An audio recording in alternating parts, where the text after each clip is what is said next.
লূত আলাইহিস সালামের স্ত্রী কিন্তু সমকামী ছিলেন না, কিন্তু তিনি কেন অভিশপ্ত হলেন? কারণ তিনি সমকামিতাকে সমর্থন করেছিলেন। বিশ্বজুড়ে যখন স্কুলের পাঠ্যক্রমে যৌন শিক্ষাকে অন্তর্ভুক্ত করার প্রতিবাদ চলছে, তখন আমরা একে অন্তর্ভুক্ত করতে যাচ্ছি। ধনকুবের ইলন মাস্কের ছেলে যখন মেয়েতে রূপান্তরিত হলো, ট্রাম্প প্রশাসন এখন কিন্তু নারী পুরুষ ব্যতীত অন্য কোনো জেন্ডারের অ্যাকসেপ্টেন্স করছে না। সেখানেও কিন্তু তারা এই এই সমকামিতার বিষয়টি নিয়ে এসছেন। কি দেখেন, সংবিধানের 28 এবং 29 নং অনুচ্ছেদে মৌলিক অধিকার বিষয়ে নারী পুরুষ পরিচয়ের পরিবর্তে লিঙ্গ পরিচয় বা জেন্ডার আইডেন্টিটি লিখতে হবে। সুধীবৃন্দ, নারী পুরুষ লেখাটি থাকলে সমস্যা কোথায়? সেখানে কেন জেন্ডার আইডেন্টিটি লিখতে হবে?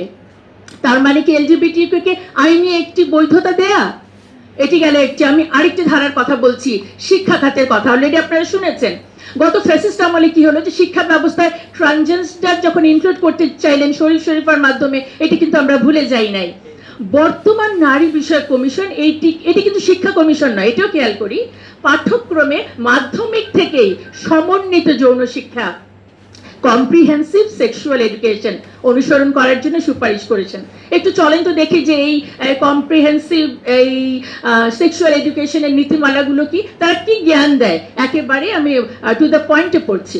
এটি হচ্ছে প্রথমত প্রজনন, অঙ্গ এবং স্বাস্থ্য সম্পর্কে জ্ঞান দেয়, বয়সন্ধিকালীন পরিবর্তন, হস্তমৈথুন, ওরাল সেক্স, পায়ু সঙ্গম এবং পর্ণ দ্বারা মাধ্যমে কিভাবে যৌনাকাঙ্ক্ষা মেটানো যায়। আরেকটি হচ্ছে জেন্ডার আইডেন্টিটি এবং সেক্সুয়াল ওরিয়েন্টেশন শিক্ষাদান। এটি মানে হচ্ছে কত ধরনের সেক্স হতে পারে, এলজিবিটিকিউর সমস্ত বর্ণনা এবং জ্ঞান তারা এই মাধ্যমিক থেকে দিতে চায়। এবং আরেকটি হচ্ছে যৌন সম্মতির বিয়ে এবং ম্যারিটাল রেপ, এই বিষয়গুলো মাধ্যমিক সময় থেকেই থাকবে। এটি কি চিন্তা করা যায়? এবং মানে চলতে যে ভ্যালুস, সেটাকে মানে অনুসরণ করা যাবে না, এটি সরাসরি করে বলা আছে। দেখেন, বিশ্বজুড়ে যখন স্কুলের পাঠ্যক্রমে যৌন শিক্ষাকে অন্তর্ভুক্ত করার প্রতিবাদ চলছে, তখন আমরা একে অন্তর্ভুক্ত করতে যাচ্ছি। ধনকুবের ইলন মাস্কের ছেলে যখন মেয়েতে রূপান্তরিত হলো, ট্রাম্প প্রশাসন এখন কিন্তু নারী পুরুষ ব্যতীত অন্য কোনো জেন্ডারের অ্যাকসেপ্টেন্স করছে না। আর আমাদেরকে এখন সেই সমকামিতার যে অংশগুলো, সেগুলো আমাদেরকে মানে আমাদের সংবিধানের মাধ্যমে এগুলোকে ঢোকানোর পরিকল্পনা করা হচ্ছে। এটা আমরা বুঝে গেলাম। এবার একেবারে সরাসরি স্বাস্থ্য খাত নিয়ে একটি কথা। সেখানে কি বলা হয়েছে যে health sector response to gender based violence, protocol for health care provision, এই নির্দেশনাকে মেনে চলতে বলেছে এই কমিশন। এই আপনারা ওয়েবসাইটে গেলে এখানে দেখতে পাবেন যে ভিকটিম যদি কোনো অ্যাপ্লাই করে, এটার একটা ফর্ম দেওয়া আছে। সেখানে নারী, পুরুষ এবং ট্রান্সজেন্ডার একেবারে তাদের করা প্রেসক্রিপশনে ট্রান্সজেন্ডারের একটি অপশন আছে। তার মানে কি দাঁড়ালো যে ট্রান্সজেন্ডারও এটা নিয়ে অ্যাপ্লাই করতে পারে। কমিশন তাহলে ইন্টেনশনালি ট্রান্সজেন্ডারদেরকে সোশ্যালাইজ করার একটা চেষ্টা করছেন, এটা আমরা বুঝতে পারছি। জাতীয় এটা দেখেন, এটা তো গেল। এবার জাতীয় সম্প্রচার নীতিমালার কথা কিন্তু আপনারা শুনেছেন যে অনেকগুলো শব্দকে বাদ দিতে বলেছে, তাই না? এখানে আরেকটি কথা বলেছে সুপ্রিয় সুধীবৃন্দ, বলেছে টিভি মিডিয়াতে সকল লিঙ্গের সমান অংশগ্রহণ নিশ্চিত করতে হবে। একটু চিন্তা করেন, সকল লিঙ্গ মানে নারী পুরুষ। আমরা কিন্তু হিজড়াদের কথা বলছি না, আমরা অবশ্যই মানবিক হব। তাদের পুনর্বাসনের জন্য পতিতাবৃত্তি নিয়ে তো অনেক কথা হয়েছে। আমি বলবো যারা সত্যিকার অর্থে বায়োলজিক্যালি থার্ড জেন্ডার, তাদেরকে অবশ্যই পুনর্বাসন করা উচিত। এটা সরকারিভাবেই করা উচিত। পরিবার যারা করছে না, তারা অমানবিক করছে। কিন্তু আমার প্রশ্নটা কিন্তু সেই বায়োলজিক্যাল থার্ড জেন্ডার নিয়ে না, যেখানে ট্রান্সজেন্ডার, যেখানে গে, যেখানে আমরা কিন্তু কিছুদিন আগে জান্নাত তার বাবাকে হত্যা করেছে, আপনারা লাইভে সেটা দেখেছেন। এবং তার সম্পর্কেও এসছে যে সে ছিল সমকামী, বাবা যখন বাধা দিয়েছে, সে বাবার বিরুদ্ধে রেপের ব্লেম এনেছে। এখন দুটোই সত্য হতে পারে, বাট কতটা অ্যালার্মিং আমার সমাজের জন্য। মেয়ে সমকামিতায় মানে যুক্ত থাকবে, বাবা বাধা দিলে বাবার বিরুদ্ধে রেপ, অথবা বাবা যদি সত্যিই রেপ করে থাকে, প্রত্যেকটিই কিন্তু অ্যালার্মিং। সেই জায়গায় আমাদের শিক্ষা ব্যবস্থায়, আমাদের সমাজ ব্যবস্থায় আমরা কিভাবে করে এগুলোকে নিয়ে আসতে পারি। এবং টিভি মিডিয়া তাদের প্রচারণাকে সমান সমান করতে বলেছে, এটির ভয়াবহতা কিন্তু আমরা বুঝতে পারছি। হ্যাঁ, দেখেন, আমার শরীর আমার সিদ্ধান্ত নিয়ে যখন আমরা কথা বলেছিলাম, তখন বলা হয়েছে শুধুমাত্র এটি কি বিবস্ত্র হয়ে যাওয়ার কথা বলছে, মোটেও তা না। পশ্চিমা মানবাধিকার অনুযায়ী আমার শরীর আমার সিদ্ধান্ত, মানে আমার যা খুশি তাই করব, অন্য কেউ বলার কি। ব্যক্তি হিসেবে অন্যের ক্ষতি না হলেই চললো। এখানে সমাজ সংস্কৃতি কোনো বিষয় নয়।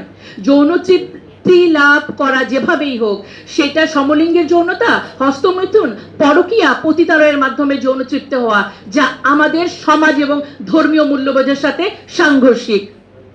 এই কমিশনের সদস্যরা মিডিয়া ব্যবহার করে মানে বলেছেন, টক শোতে বলেছেন, আপনারা সবাই শুনেছেন, বলেছে আমরা এই শব্দগুলো বলতেই থাকবো, শোনাতে শোনাতে সবার কান নাকি মানে আমাদের কান সয়ে যাবে। শুধু তাই না, প্রতিবেদনে যা লিখেছে তা আমাদেরকে চোখে শোয়ানোর জন্য, কানে তো বলেছেন, চোখে শোয়ানোর জন্য সেদিন জাতীয় সংসদ ভবনের সামনে তাদের সুপারিশমালা বাস্তবায়নের একটি প্রদর্শনী আমরা দেখেছি। আমি বিনয়ের সাথে বলতে চাই, নারীরা সেদিন যেভাবে পোশাকের স্বাধীনতা দেখালেন, ট্রান্সজেন্ডার বা সমকামীরা যেভাবে তাদের অবস্থান জানান দিলেন, তা অবশ্যই আমাদের চোখ, আমাদের কান বা বিবেক তা প্রত্যাখ্যান করেছে।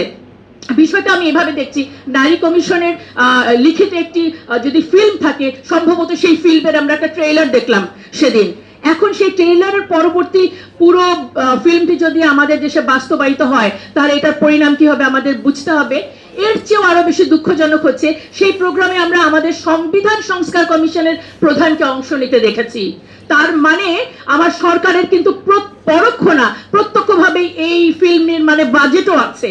এই পাশ্চাত্য স্ক্রিপ্টের ফিল্ম আমার দেশের বাংলাদেশে এটি চিত্রায়িত হতে যাচ্ছে। শেষ করার আগে আমি একটু মনে করিয়ে দিতে চাই, সেই যে লূত আলাইহিস সালামের যে কওমের যে সমকামিতার পাপে ধ্বংস হয়েছিল, সেটি কোরআন, বাইবেল, তাওরাতের সমস্ত জায়গায় কিন্তু আমরা দেখতে পাই। কিন্তু খেয়াল করবেন, লূত আলাইহিস সালামের স্ত্রী কিন্তু সমকামী ছিলেন না। কিন্তু তিনি কেন অভিশপ্ত হলেন? কারণ তিনি সমকামিতাকে সমর্থন করেছিলেন। আমরা কি দেখেছি, ফ্যাসিস্ট আমলে যখন ট্রান্সজেন্ডারকে বই থেকে বাদ দেওয়ার চেষ্টা করা হলো, শিক্ষকদেরকে চাকরি থেকে সরিয়ে দেওয়া হলো। এই যে আরো এখন যখন এগুলাকে বাদ করা হবে, এগুলো হয়তো আরো অনেক ধরনের অত্যাচার হতে পারে, কিন্তু আমরা স্পষ্টভাবে বলতে চাই, আমরা সমকামিতাকে কোনোভাবেই সমর্থন করব না।